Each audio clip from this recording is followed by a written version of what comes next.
I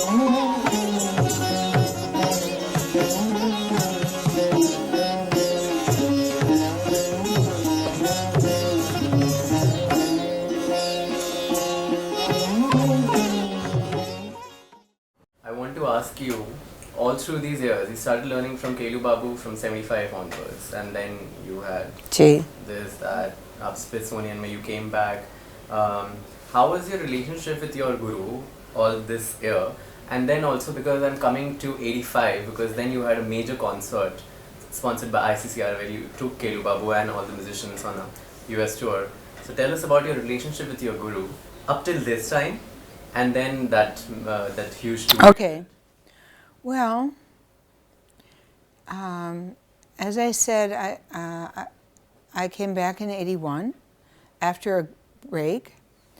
It turned out that before I had left, the music that Guruji had recorded for my final recording, which he had so generously recorded a half a dozen dances that I had not even learned, because the musicians knew them well. There was the studio time, the musician's fee, and he just told them, you just keep recording. And he did that, very unique, because he said, I want you to have them.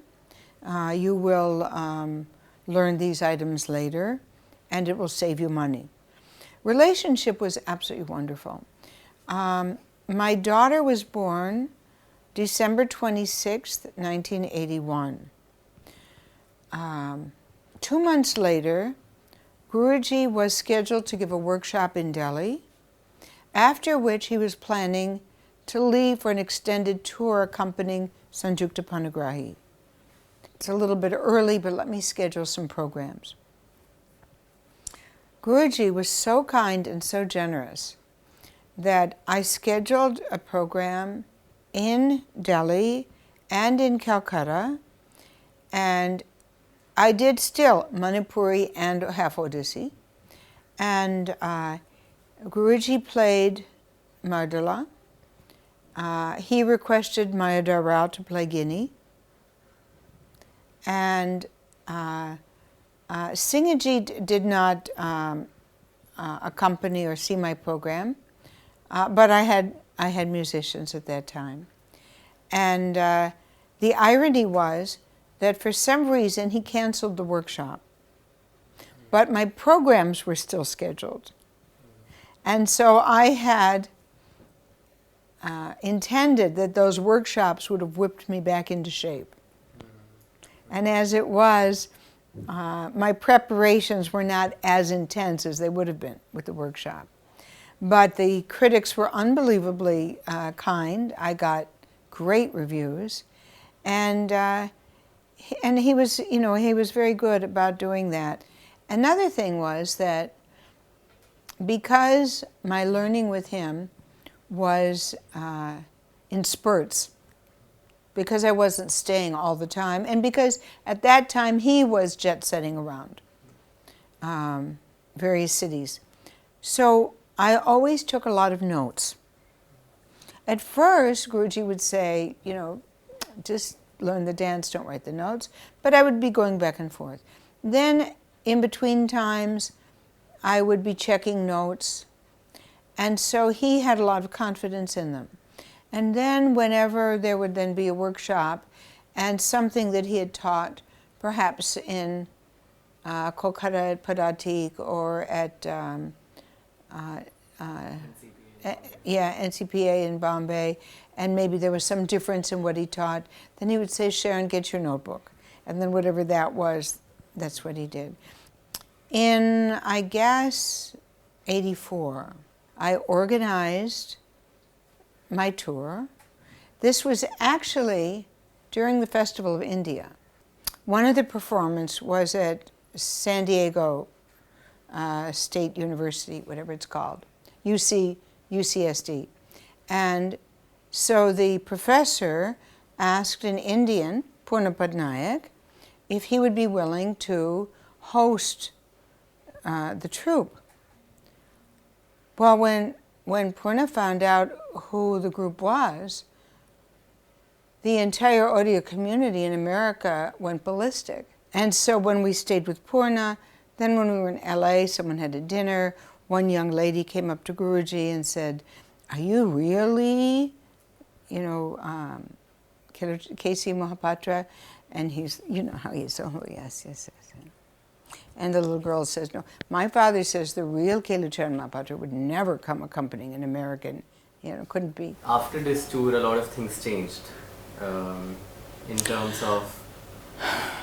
Life has changed.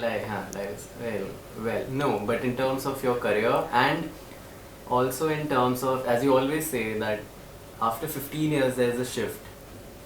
Yes, I guess it was about 15 years. And at this point, after this tour and touring around India with Guruji and many festivals and things that I had done, this was a time when I was recognized as a classical Indian dancer at the level of my peers. I mean, obviously I'll still meet people who will say, "Oh, you can wear a sari." And I'll say, "I've been wearing it twice as long as you've been alive," And also there are half a billion women who can wear saris. It's not a big achievement. But again, it's just like that thing of Odiyas in America. You should visit Konark. But then I'll tell you, I felt better once when I was dancing in Kuwait and the Orissa community gave a dinner. And I just felt totally, just a very different feeling. Just like any classical dancer that you are happy to have with you and performing. And, it shifted from that. And so really that acceptance, which came gradually, and I think things that are solid commitments do come gradually. And I had done half Manipuri and half Odissi at Kalamandir. It was a wonderful event.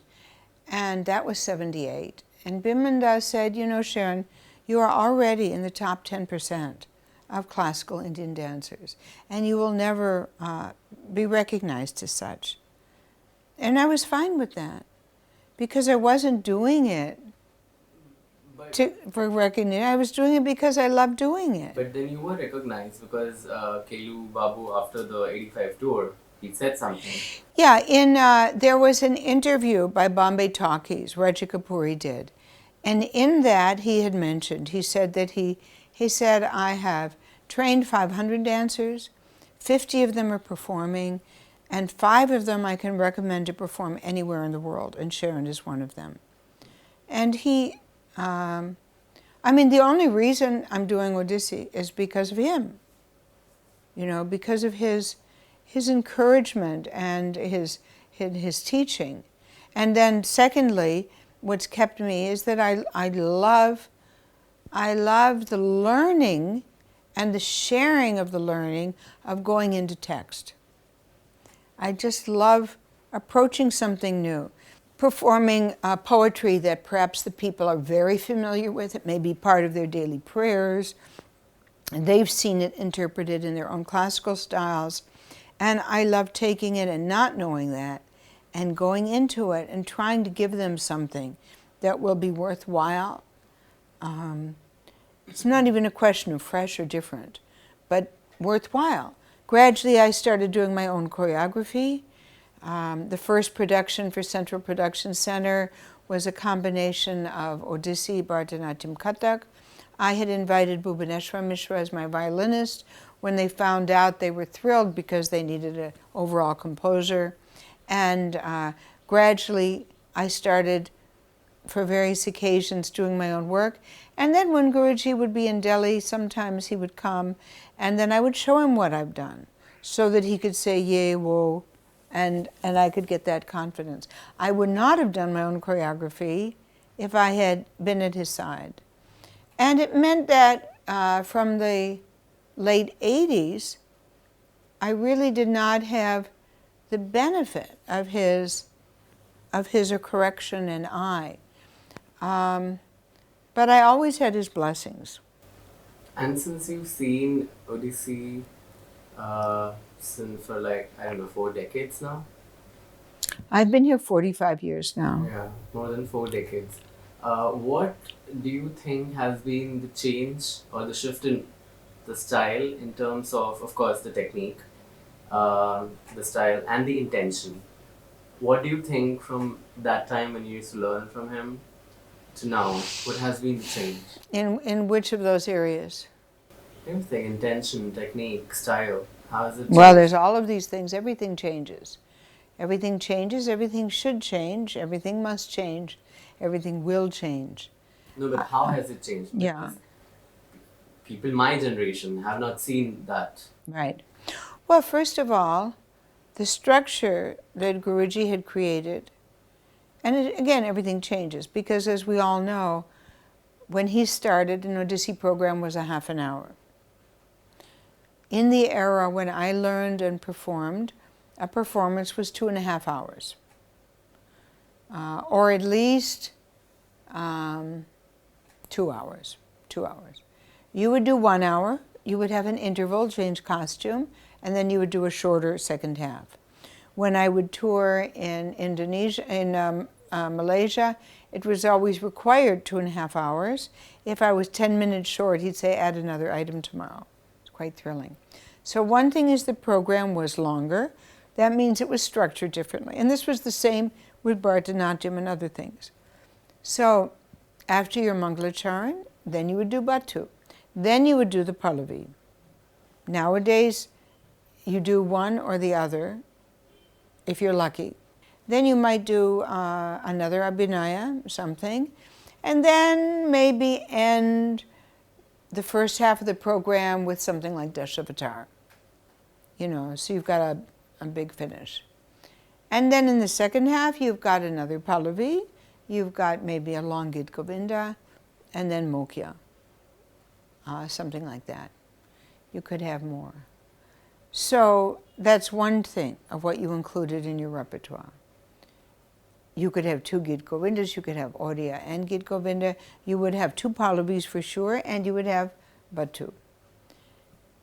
So now one thing when someone says about being tired after a program, it's like, when did I dance? I mean, whatever you do, it's just like a snippet compared to what we used to do. The other thing is speed. Things have tended to get faster. But, you know, it depends. It depends. I think it's more the speed of the shorter program, which is tailored. So basically, when you have to have the top of the hit parade, and you go straight there, that's quite different from creating a frame and then building. So that, for instance, when we did Mokhya, at the end of a performance, you really have built and created and taken your audience somewhere and then taken them somewhere else. And then now finally you're doing moksha. Now it's kind of funny to be saying, and we conclude with mokhya, the culmination of what we've achieved. Instead of the choka position with that distance and a solid bend that was expected of a dancer in form that's young enough to do it, now everyone has the feet closer with just a slight bend in the knees, which is no strain, doesn't require rigorous practice, and is something that's, you know, that's acceptable in somebody past 60. And the other thing in the technique, just in the basic technique, is the Tribhangi, which the triple bend with the hip deflected to the side. And now what's happened is there's a tendency, rather than the flat at the hinge going sideways, now there's a bend, so that one is bending forward at the hinge. And from the front, visually, you don't see a difference. What it does is it projects the chest forward. The problem with that position is that it means that you have a nice position looking straight forward, but that you're not actually able to move the torso side to side when you're bending forward like that. You can be like that, but you have to be back with it flat in order for the ribs to go side to side. So the wonderful, sophisticated, nuanced movement of the torso that Guruji had is virtually impossible to do now when you're forward. You can't really do that. So you see the tribung and people move, but you don't see the torso movement, which was delicious and set Odissi so much apart. In Odissi, just like every other classical style, there's a tendency to move away, for the solo traditions, to move away from solo presentation. And there's very good reasons. Number one, dance is popular. There are a lot of students, and there's not much opportunity for soloists. Therefore, everyone gets to dance when you're in a group. You don't have to be that great. You certainly don't have to be good enough to hold an audience alone by yourself. And the demands of the solo artist are such that it's hard. On the other hand, the unique quality of Indian classical dance to actually evoke ras and to create a margi experience that's metaphysical is something that in the Natyadharmi tradition is one artist. And so when you have a group, you have a very entertaining and more toward the spectrum of Lokadharmi presentation. It's basically you're coming to Amar Chitrakatha. And we love Amar Chitrakatha. I have every one of them. My daughter read every one, and they're a great place to start. But the thing is that for most people, they start and end there. And so you're not going to get the metaphysical aspect. You're not going to get the opportunity to understand that you need to give up your self-centered nature for Jivatma to connect with Paramatma. It's not, it's not just a kind of bhakti that's in itself, but it's an understanding, the wisdom of what that bhakti is, that you can get, ideally, through the arts and the performing arts. Since we're talking about the change in the technique, intention, and style of Odissi, what I want to ask you now is, what is the parameter of Odissi? What is the Bani, basically? What can you see and then tell is Odissi? Well, it's a wonderful question, but there isn't a simple answer. What is in style, what is out style? All of the classical traditions are neoclassical in that they've been reconstructed in the last couple of hundred years. And Odissi very much as a part of that tradition, and it's moving forward. So, what is out of style? In the generation of the gurus who participated in Jayantika, they had agreed on what was style. Then afterwards there was a slight shift, and that shift meant that the parameters were slightly expanded. So in Kelu Babu's style, the hips don't move. Deva Prasad Das style, they do. Kelu Babu, the arms are here. Deva Prasad, they're here. Okay. They do like that, like this. However, there are other teachers who didn't have the same framework or foundation of the ones who participated in Jayantika, and kind of went off and created their own interpretation, and were generally considered beyond the pale. But not by everyone. They had their followers, they had their recognitions. And so some people will say, yes, that's within the pale.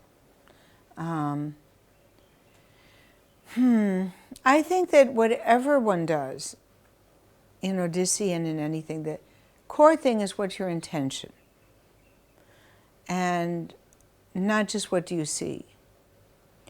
So one has to make choices of what you think is in and out of the pale.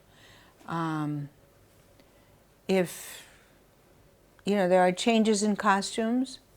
I remember once dancing in Odisha, and I didn't use the silver armband, and there was an objection.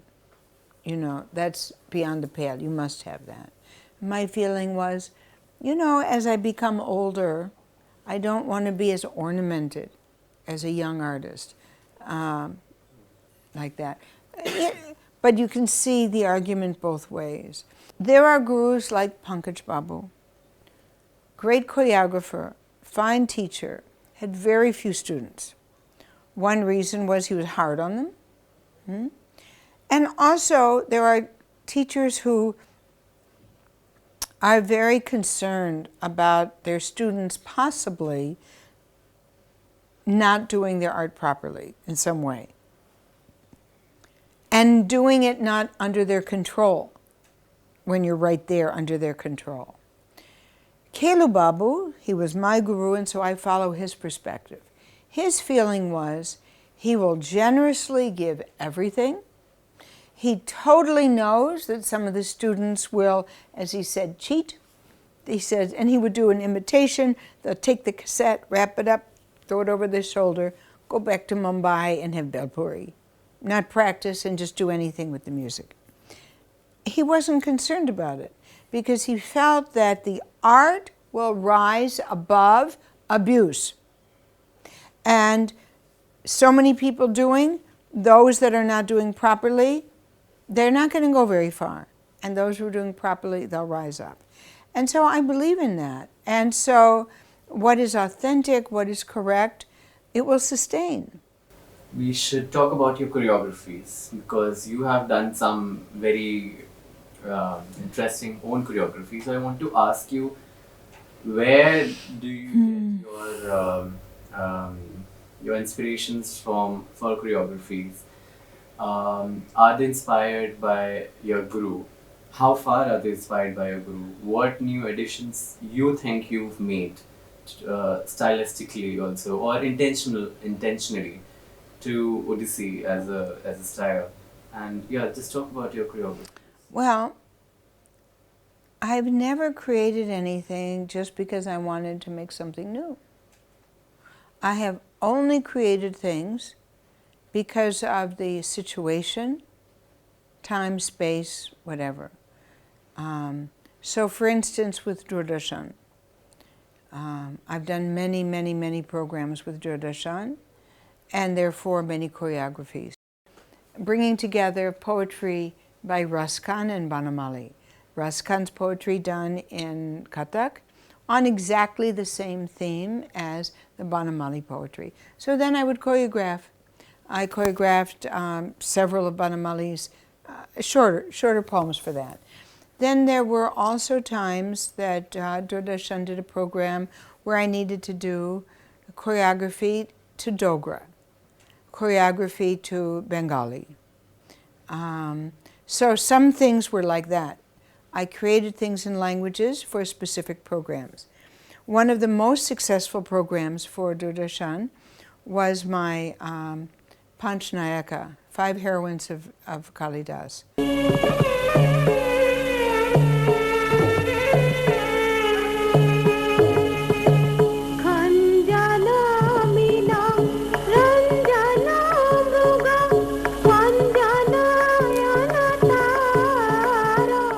We took the idea that for a national program of dance, rather than simply taking something that had been choreographed for the stage and recording it, we would take the opportunity to create something for that media. And that meant that taking 5 nayakas meant that we could have 5 sets, 5 costumes. And then in each one of these there would be text and 1 Pallavi portion. It was such an effort of love we spent almost like a month in between each segment until we could assemble everybody that we wanted to have as a part of it.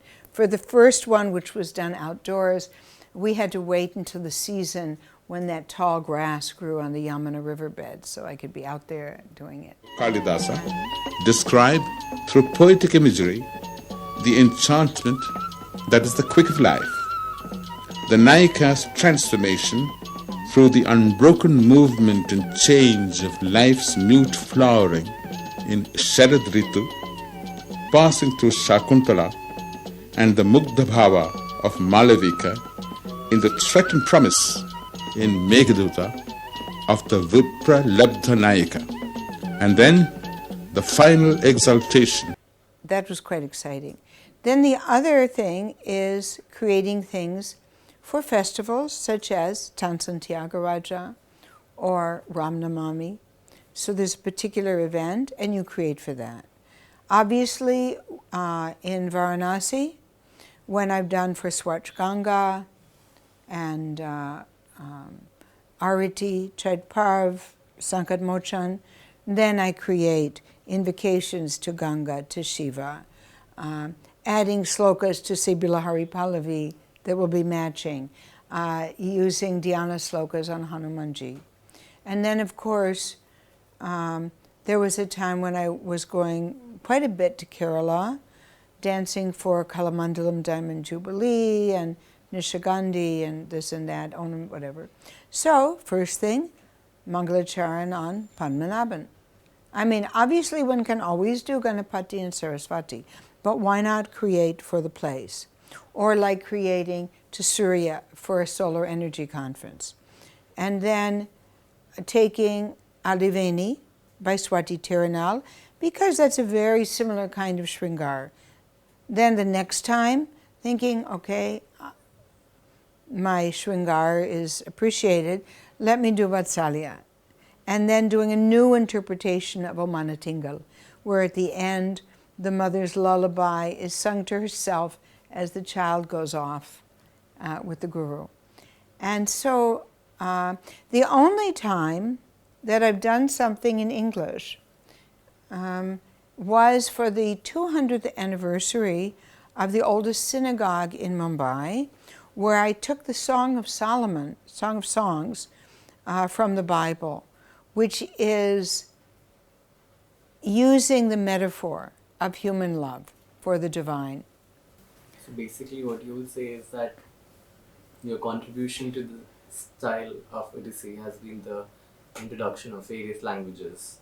Not necessarily various languages, that's part of it. I've done languages, I've done things that are specific to different locations. You know, if I've done something with orphans, I've done Madhurastika.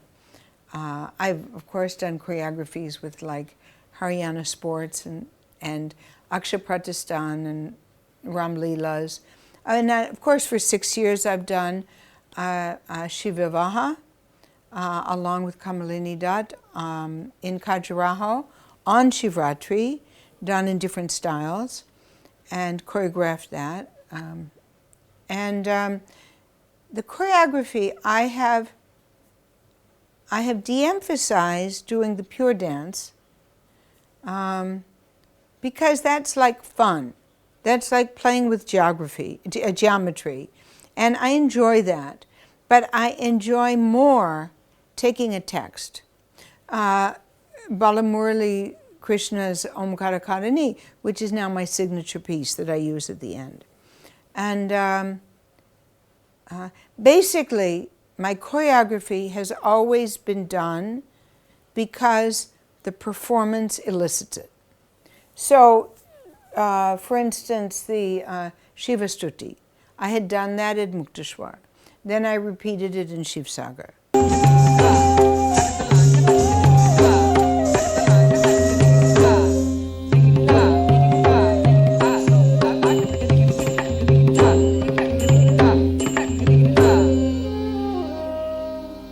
What is your advice to the young upcoming, because dance financially and otherwise is such a struggle? So what is your advice?